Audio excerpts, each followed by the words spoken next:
In April 2026, 4 Americans did something that hadn't been done in 54 years. They left Earth. Not to orbit it, not to circle it. They left it completely and traveled 250,000 miles through empty space toward the moon. And while they were out there, something happened that no human being had ever witnessed from that spot in the universe. The sun disappeared. This is that story, and if you haven't heard it, that's exactly the problem. Here's something most people don't know. The last time a human being traveled beyond Earth's orbit was December 1972. Gene Cernan, Apollo 17, climbed back into his lunar module, looked at the moon one final time, and left. He thought someone would be back in a few years. Nobody came back for 54 years. Not because we forgot, not because we stopped caring, but because space is hard, money runs out, priorities shift, and the moon just sat there 238,000 miles away waiting. Until April 1st, 2026. At 6:35 in the evening, Kennedy Space Center shook. NASA's Space Launch System, the most powerful rocket built since the Saturn V that took Apollo astronauts to the moon, ignited at Launch Pad 39B in Florida and tore through the sky carrying 4 people.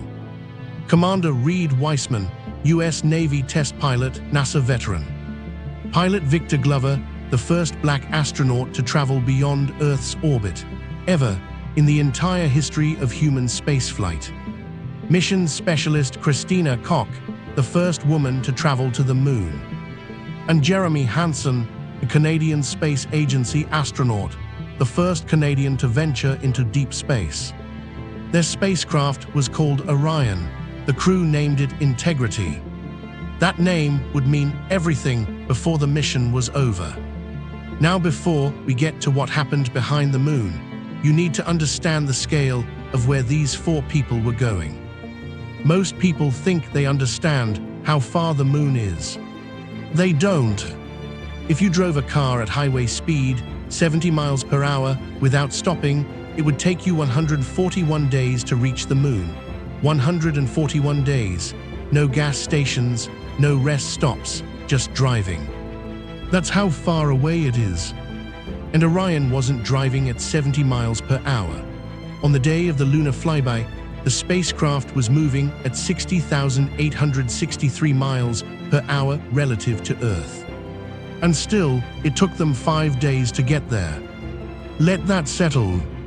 On April 6th, Flight Day 6, the Orion spacecraft reached the moon.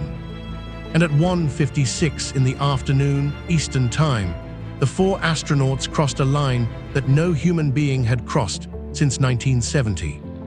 Here's the backstory on that. In April 1970, Apollo 13 was supposed to land on the moon. Instead, an oxygen tank exploded 2 days into the mission. 3 astronauts, Jim Lovell, Jack Swigert, Fred Hayes, were suddenly 200,000 miles from Earth in a crippled spacecraft with dwindling power, dwindling oxygen, and no guarantee they were coming home. They survived, barely, and in the process of swinging around the moon on a rescue trajectory, they traveled 248,655 miles from Earth, farther than any human had ever been. It was a record set in terror and survival. Nobody celebrated it, nobody tried to beat it. For 56 years, it stood untouched. Until Artemis II kept going. At 7:07 p.m. on April 6, 2026, Orion reached 252,760 miles from Earth. 4,111 miles farther than Apollo 13.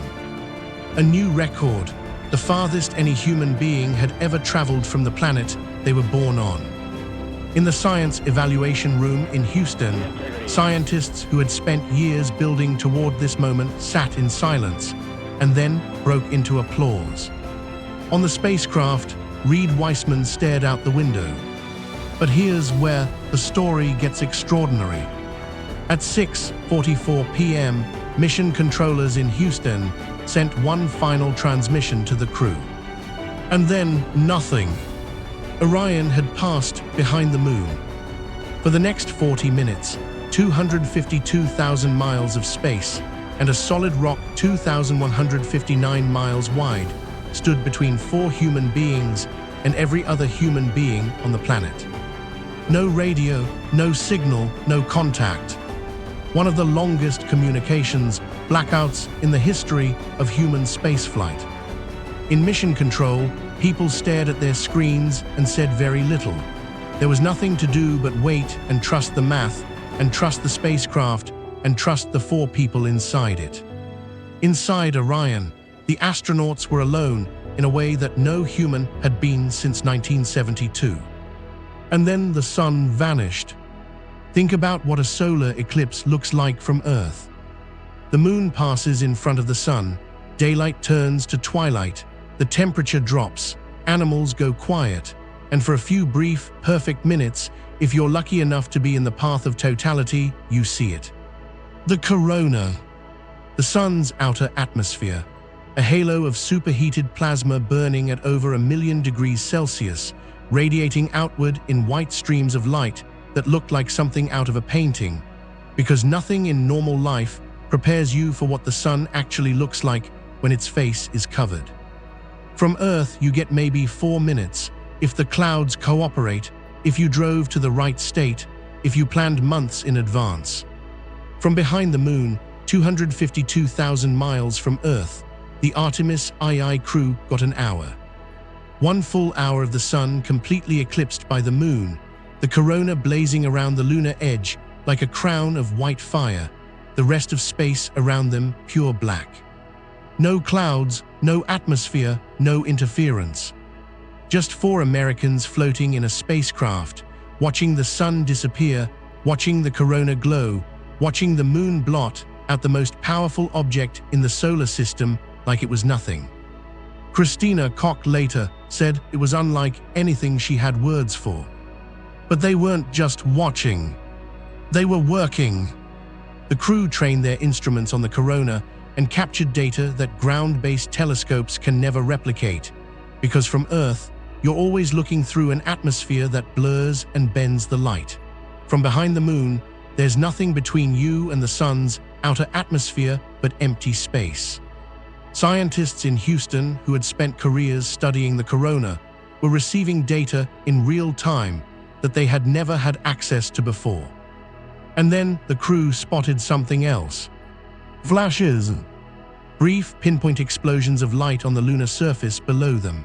Meteoroids, rocks from space, striking the moon at tens of thousands of miles per hour, exploding on impact, throwing debris across the surface. From Earth, you can barely detect these. From 4,000 miles above the lunar surface, the Artemis II crew could see them with their own eyes. Every flash was a data point. Every flash was science. Every flash was a piece of information that future astronauts, the ones who will actually stand on that surface, desperately need to understand the hazards waiting for them. Human eyes in deep space, doing what no robot, no satellite, no telescope could do from 238,000 miles away. That's why you send people. After roughly 40 minutes behind the moon, Orion came back around. Earth appeared above the lunar horizon, small and blue and impossibly fragile-looking, and the Deep Space Network locked back onto the spacecraft's signal, and voices flooded back into mission control, and people in Houston exhaled for the first time in 40 minutes. Jeremy Hansen, floating in a spacecraft on the far side of the moon, tried to describe what it felt like. "You really felt like you weren't in a capsule," he said. "You'd been transporting to the far side of the moon. It just bent your mind. It was an extraordinary human experience." Christina Koch, the first woman in history to complete a lunar flyby, was asked how she was doing. "I'm not ready to go home," she said. And Reed Weissman, whose wife had passed away before the mission, a crater on the moon quietly named in her honor during the flyby, looked at Earth through the window and didn't say anything for a while. Some moments don't belong to words. On April 11, 2026, Orion splashed down in the Pacific Ocean off the coast of San Diego. 10 days, 695,081 miles traveled, every major system tested, every record broken, 4 astronauts pulled healthy from the water. Mission complete. But here's what you need to understand about Artemis II and why this mission matters beyond the history books and the records and the headlines. This was not the destination. This was the proof. Every system that worked on this mission, the life support that kept 4 people alive in deep space, the heat shield that survived re-entry, the manual controls that Christina Koch flew by hand 250,000 miles from Earth, every single one of those systems now has real flight data behind it. Real human data, real proof that it works. The next mission, Artemis III, will land on the moon. Actual boots, actual surface, for the first time since 1972. And it will happen because Artemis II worked. Because 4 people named their spacecraft integrity and meant it. Because they flew behind the moon and watched the sun disappear and did their jobs and came home. In 1972, Gene Cernan looked at the moon and said goodbye. In 2026, we said hello again. We went back to the moon and found a solar eclipse waiting for us. We went back to the moon and broke a record that was set during the most dangerous mission in NASA history. We went back to the moon and heard a woman say, "I'm not ready to go home," while floating 250,000 miles from Earth, watching the sun vanish behind a world no human had visited in over half a century. The golden age of space exploration is not something your grandchildren will read about. It's happening right now, and we are just getting started.